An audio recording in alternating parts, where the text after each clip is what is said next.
Hello, my friends. We now have a better idea of what is in the birth charts of people who have anorexia or bulimia. The research that was just conducted is so exciting. Developed some new research tools, new ways to do what we call knowledge discovery, extract out of this data what's going on. This is so cool. So I'm going to review what the formula is, what's in the sky when people are born with anorexia and bulimia, what we had discovered before, what the new formula is, why this new formula, sometimes we call it an AstroSignature, is better, and then I'm going to show you how the discovery was made. So if you only want to know what the signature is, and you don't really care about how people make these discoveries, you can just watch the first part of this video and it will tell you. This is probably going to require a series of videos. There's a lot to say when I get into explaining how the research is done, or maybe you want to just watch the beginning of that information about the research to get the general idea about it, or maybe you want to go through the whole thing and learn all the details and be able to do this kind of research yourself. I'm making available some new software to do this. Okay, so let's first learn about what the formula is. So you don't have to know about research. What is the formula? Well, here, first thing I'm going to do is show you the formula that we had up until the past couple of weeks, just in the last few days, completed this research. The formula that we had is from the research of astrologer and researcher Michele Love. This is based on analyzing the birth charts of 74 people. Now, 74 people is not a lot to extract information and build a good, solid model that will get replicated with new data, but that's all the data we have. In research, you have to just deal with what you have, and this is what we have. And she was able, through a lot of hard work, to build an impressive model. Find in those charts something very consistent. And this is what she found. Now, for most astrologers, what she found will look bizarre and weird and crazy, because this is vibrational astrology, which is a whole new system of astrology where we've done even what's called a strict hypothesis test on people with bipolar disorder. Very exciting breakthroughs in the whole approach to astrology, confirming it with research. And so this might look strange, but from the viewpoint of vibrational astrology, this is simple and straightforward, believe it or not. And what she found were these four things: Moon Pluto and Moon Vesta. So we can look at this as one kind of thing, which is Moon in aspect to Pluto or Vesta in these vibrations, which is 23 times 2 times 3 times 4. Now, in another video, and I'll put the link to it in the description below, I go through the details of what Michele discovered. So if you're wondering, like, well, what the heck is he talking about? That's another video, but you don't need to watch that video unless you want to get a feeling for the astrology of it.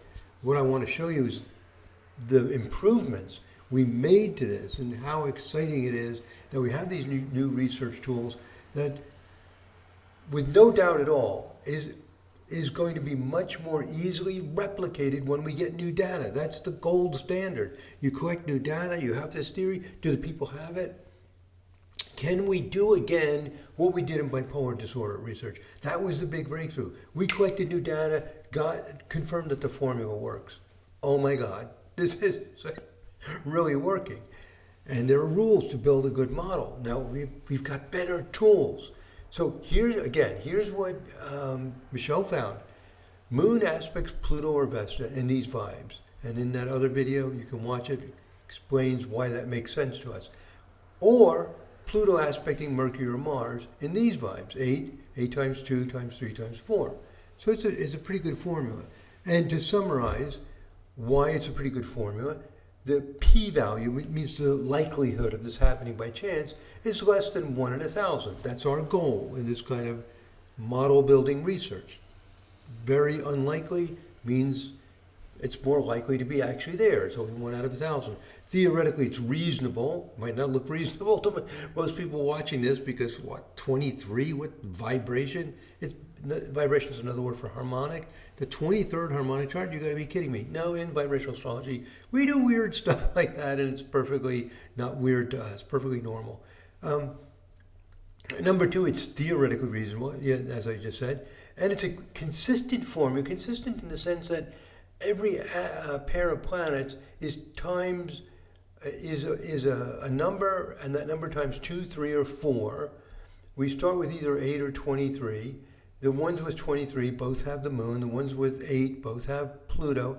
It's nice. It's not completely consistent, like. Well, I'll show you the new formula, which is even strikingly more consistent. You'll see what I mean. Every pair of planets are all in the same vibrations. So it's a very good formula. Okay, now let's see the new formula. See what we discovered. I'm not going to take you through all the research and everything in case you just want to know. If you're a practicing astrologer, or you're just interested in astrology and not necessarily the research to make these discoveries, I want to right up front just tell you what it is. What is it? Let's see the improved. We sometimes call this the eating disorders AstroSignature. Eating disorders means anorexia or bulimia specifically. If there's some other eating disorder, that's not part of this research. But there seems to be a lot in common with anorexia and bulimia. And we don't have a lot of data, so we put them together. If we have more data, if we had like thousands of charts, and by the way, we are starting a data collection service to get more charts. I won't go into all that. But anyway, if you don't have a lot of data, it's good to combine them together so you have enough to research. Anyway, it's people with bulimia or anorexia. Now let's see the new one and compare it to the original one. And without that original one that Michele discovered, we wouldn't have a foundation to as easily improve it. It's much easier to improve something than from out of nowhere build something. And so the work that Michele did is essential for the improvements that we made to it. Because the new formula is built directly from her discoveries.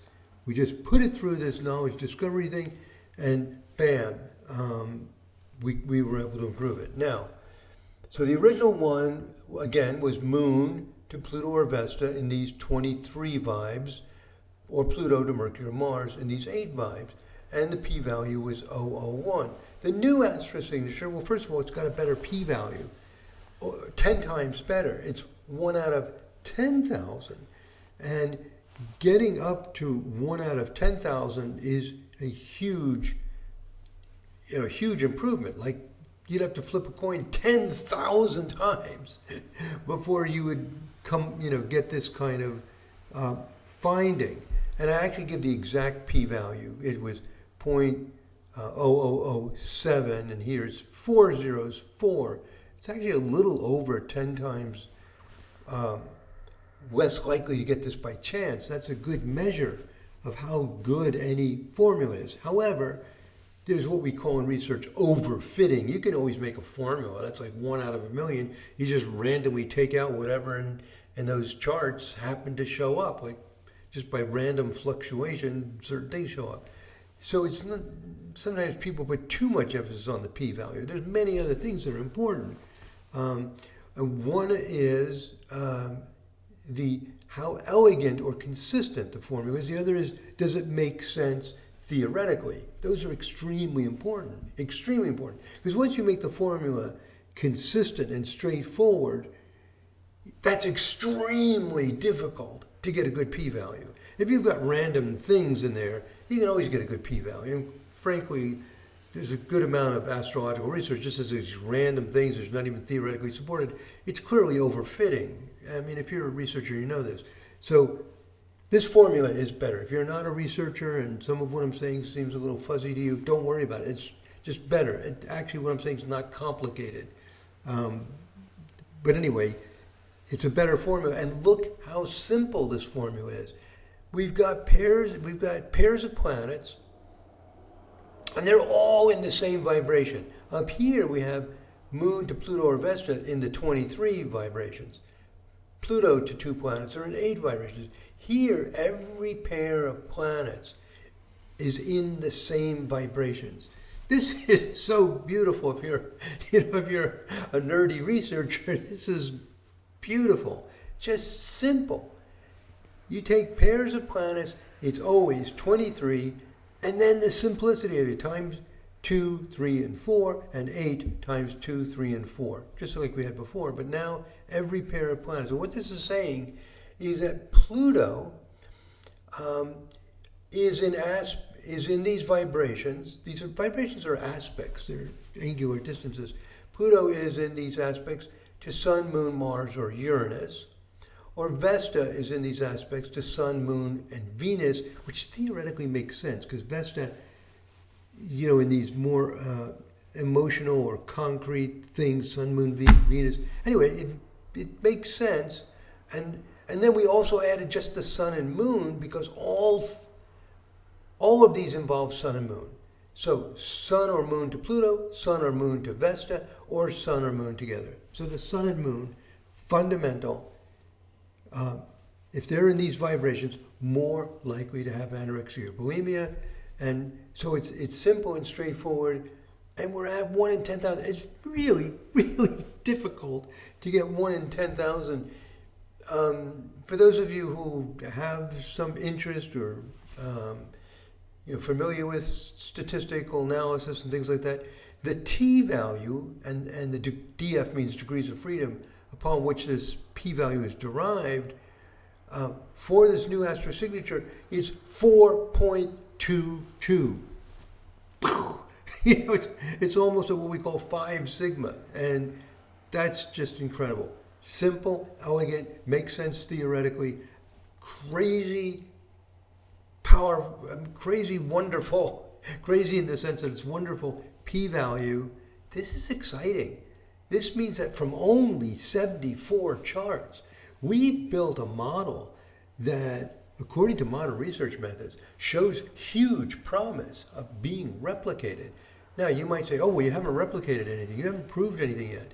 We're going in a field that is all just people's personal beliefs and charts that they've done and what's been handed down historically. And they do, even if you've done 50 charts or whatever, of people with bulimia and anorexia, still there's selection bias, there's so many things you have. Once you add it up and figure it out, it's usually not as impressive as you think. Anyway, this is how research is done. It's not done one person or 2 people or 5 or 6 people by themselves in their quote spare time. This, making huge discoveries. Look at all the money and time that goes into cancer research or anything else. This is really huge. We have data-driven information, consistent. And if you use these ideas with clients, they are going to make sense. So, and all we have to do is get more data, which shouldn't be that difficult. We're on our way to a modern field, a transformation where astrology is no longer on the sidelines, it's just entertainment. It's mainstream tool. Okay, so the new research tools that were developed made this possible. And so that's what I want to show you. Let me show you how this was discovered. Now, again, if you're not planning to go into the details of research, you might want to just listen to this first section where I go over, I think it's 8 or 9 things that are involved in the research. You get some idea of what it's about. And then you can continue on to the rest of this video, and probably there might be several in this series of videos. I'm going to show all of the details of exactly how this was done, how you run the software, and the actual research it's involved. That's what research is. Okay, but here's an overview of what it is, and you might want to hang around at least for this, just to get the overview, get an idea of how this is done. Here's what was done. Step number 1, you have to have people with what you're interested in. If you're going to study anorexia and bulimia, you're going to need people who have anorexia and bulimia. Where do you find this data? Well, the great source for data is the online Astro Data Bank. Later, I'm going to take you through the steps, and we'll go to the online Astro Data Bank because you're not familiar with it. If you are familiar with it, it'll only take a second just to show it to you. But you got to get data, and there's places we get it. There's an astrology software called the Sirius software. It has The data from the Astro Data Bank, it's not updated and it's not as complete and current. It's nice if you can get it directly from Astro Data Bank, but the data in series is also good and it's handy, it's right there. You need data, number one. Number two, I mean, that's obvious. You can't study something if you don't have the stuff to study. So we need people with whatever you're interested in. In this case, anorexia and bulimia. Number two, think of what you believe might be in those charts. It's better to have an idea rather than say, well, I don't know, just have it, find it. Well, if you just have, use these modern data mining things to find it, it's not going to do as good a job as it will if you direct it. And it's based on theory. So what do you think, my anorexia and bulimia? Maybe you think the zodiac sign, I don't know, Pisces, Scorpio, whatever, or maybe the 12th house, or maybe the second house. Whatever you think, in vibrational astrology, we think of vibrations and we try out different vibrations. We actually didn't expect 23 that much, but it popped out. So sometimes you get some surprises. 8 vibe, yes, we expect 8 vibe with almost anything. But then you think about the planets, which planets would be, which combinations of planets. So you develop some general ideas of what you think might happen. If you have charts of a few people who have anorexia, you could study them in detail, get some more ideas, talk to other content experts, we call them, other astrologers, whatever you want to do. Come up with some idea. So for example, we've done some research on great athletes. We saw 7 vibrations strong. If we want to do a more formal study with more athletes, and apply the statistics to it, which we have not done yet, we could build from that. So in this case, in improving the formula, I'm going to build it on what Michele already discovered, see if we can improve it. All right, so come up with some ideas on what is causing it. And here are the other things you would do. You make an AstroSignature. Now, at this point, if you're going to validate, you're going to say, oh, I think, people with anorexia and bulimia have Moon and Pisces in the 12th house or whatever. Write that down and then put it into some software, because we're going to find out if it's true. We need to count up how many of these 74 people have whatever it is you're looking for. And if you're doing aspects, you might want to give more weight if the orb is smaller. That's what we do in our research. So you need to put it into some kind of software that can add this up and total it up the way you want to do it. So I used the Sirius astrology software, and now 2 other programs to do this advanced research. I'll show all that. But you make an AstroSignature, you put it into some software. So, and for the research we do, we like to make the formula simple. According to our theory, when you multiply a number by 2 or 3, it doesn't change the meaning too radically, and that's why we did 7, 14, 21, 28, because according to our theory, those should all be very similar. And we use this as very fundamental. So you come up with an idea. Then you need a control group. You need people who do not have anorexia and bulimia. And we have this wonderful thing called a shuffled control group. I'll explain all this in detail, but the principles are, let's review again. You need people with the problem. You need an idea of what you think will be in there.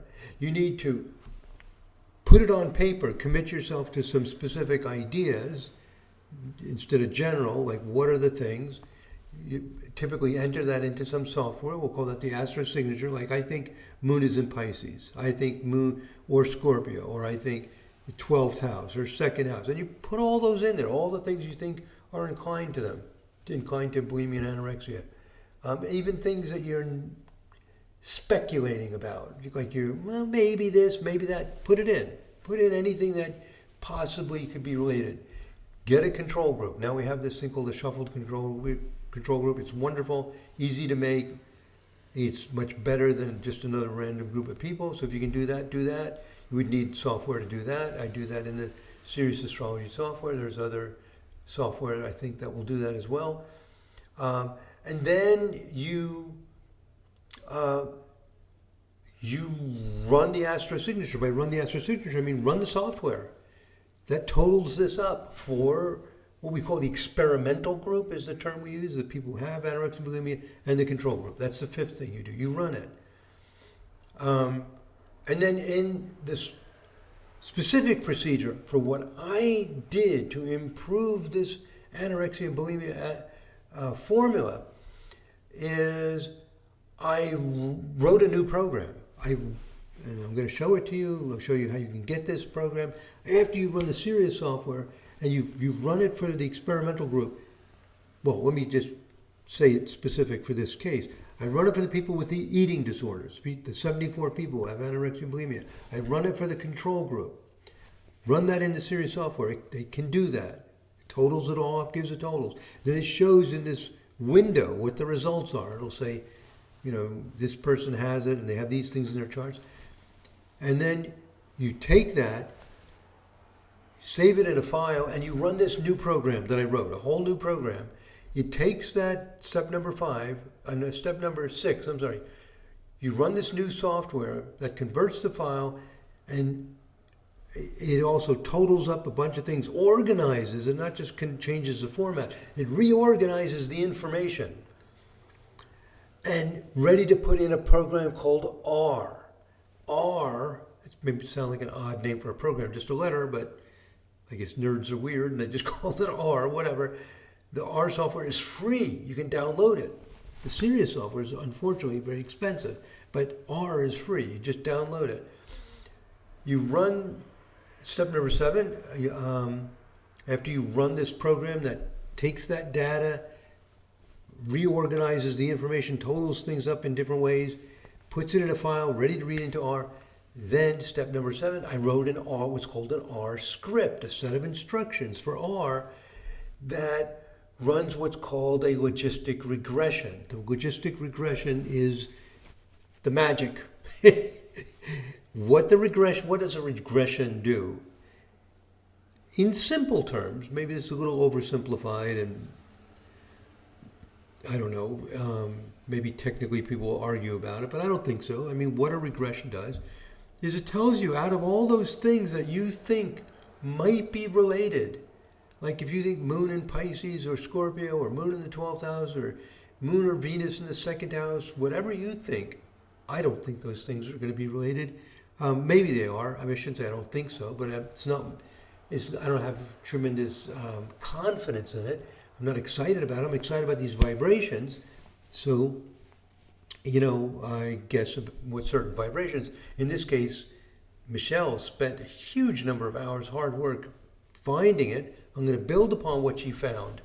And we have an R script that runs the regression. The regression simply finds out among all those things that you put in there. We call them variables. Sometimes we call them predictor variables, or whatever you want to call them. These things in astrology, like Moon in Pisces or whatever. It goes through your whole list and it looks at the results you got in running the AstroSignature, and it finds out which ones work. It's more sophisticated than just adding up the totals. It does a really, you might say, mathematically sophisticated analysis, and it weights each one. How much does each of these variables contribute? So it tells you. Regression is not some new data mining technique. I call it knowledge discovery because regression's good old standard fundamental thing that people have been using for a long time. It's very powerful. It's very useful. You use it in every industry, and you use it in the most cutting edge research as well. Regression is just a solid standard thing. And when so it just finds out what variables are contributing to it and how much they contribute to it. And there's a lot of technical details in the data you have. Doesn't mean it's going to work with another set of data, but for those 74 people, it'll tell you. It'll say, the Moon, Mars, and whatever planets you put in there, the Moon, or if you put in Moon in Pisces, how did it work? And it gives us weight to it, so you see which one's beautiful. Just tells you. Why weren't we doing this before? It just takes so much time to to build all this. I had to write a program to take what I wanted, reorganize based on the research of Michele, my research on bipolar. We found out certain things we typically look for. So now we finally did it. We have this software. Now what you do, step number 8 after that, is you look at the results and you see which ones have high coefficients, which ones make sense to you as an astrologer. This is not just a machine doing everything for you. You have to think about it. Oh, this is what the program found. Extract out of that, study it, organize it, look at it, and come up with, oh, moon in Pisces or moon in Scorpio, they're both water signs. We don't feed into the computer every little detail, like what's a water sign, what associations. The human brain is very good at doing these things. So if you're an expert, you come in and you see things that make sense to you, feel right. Just wow, look at this. So as an expert, we call content expert, as an astrologer who has a feeling for these things, you pull together out of what the regression told us what is important. By the way, this term logistic, it just means that the result is on or off. Either you're in the control group, you don't have anorexia or bulimia, or you do have it. So whenever you have a binary, a yes or no result, it's called logistic regression. That's all logistic means. It's just a regression. It just finds out what's contributing to the result. Now the last step is you take the variables that you decide are important. You want a consistent, simple formula. Don't put in arbitrary things. You want something, let me go back to it. You want something like this. Every pair of planets is in the same vibrations. And, it's Pluto to these 4 planets, Vesta to these 3 planets. All of them have sun, moon. Simple. They all have the same orb. And you do not use the coefficients. You give them all the same weight. So the coefficients are important for you to pick out which variables are important, but you make an AstroSignature that's plain and simple, as plain and simple as you can make it. Doesn't mean there's only 1 or 2 things in there. There might be hundreds of things, but there's like an underlying consistency behind what you've done. I've seen research where people say, oh, Sun is in parallel of declination to Jupiter, and it's conjunct this star, and it's just like a whole bunch of random things. And Moon is quincunx Saturn, or whatever. It's just like, oh my God, just a random mix of things. It's not going to replicate. It's overfitting. So pick out variables that give some kind of consistent thing, some reasonable theory. I mean, not going to fit exactly what you expect because you're discovering something. What we expect is not usually so perfect. But reasonably connected, you have a good formula. Okay, so the last step, 9th step, is you make a new AstroSignature. Same thing you did in step number 3. You make a new AstroSignature with what you found, and then you run a t-test on it to see what the probability is, and you're done. And then you repeat this whole thing over and over again with variations. You say, oh, that's a good p-value. I also saw these other variables that might be involved. You make variations. I know when there are hurricanes coming into like southeast Florida, they'll talk about different models. They'll say, oh, the European model predicts the hurricane will head here, and this American model heads here, and this variation of the American model or European model or some other. They give names to them for who came up with it or whatever. And they have, slightly, sometimes not so slight, different paths of where the hurricane will go. That's what you do in research. You build different models because you don't know. You don't know how hurricanes move exactly right. We don't know what's going on. You're discovering. And then if the European model, a certain variation of the European model works on the next 5 hurricanes, and you analyze this statistically, you go, oh, we have more confidence in that model, less in the others. So you can build variations in a model. That's it. Now, what I'm going to do next is I'm going to go through the details of exactly what we did.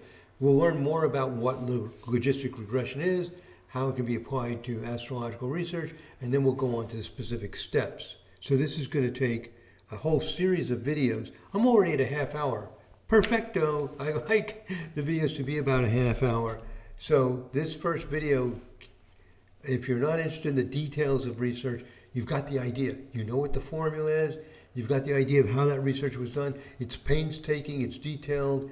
We have been developing the research tools over time to do this. So I'm going to tell you what, go over what I just told you about logistic regression real quickly, and then I'm going to show you exactly what we did for the bulimia and anorexia, exactly how we brought up the software, what we saw, what we looked at. So you can do this research yourself. All the details are there. Plus, I do have I don't want to sound like a commercial salesman, but I do have there's a membership program. You can become a member. You can meet with me online, live, twice a month. And if you can't make it live because you're working or you're sleeping or whatever, depending where you live, it's recorded and you can send in your questions so you can get interaction not only with me, but other people who are working on this. We're starting to have some really talented people there. So whatever level you're at, it's all good. So this is all available. And we have the Cosmobiology Institute, Research Institute. So all the tools are there and for free without any charge. I'm making these videos and I'll take you all the way through it. So if you're interested, you can watch part 2. There'll probably be a part 3. I don't know how many parts to go through this whole thing. Okay, but that's the fundamentals right here in the first video in this series. Thank you very much for listening, my friends. God bless. Namaste.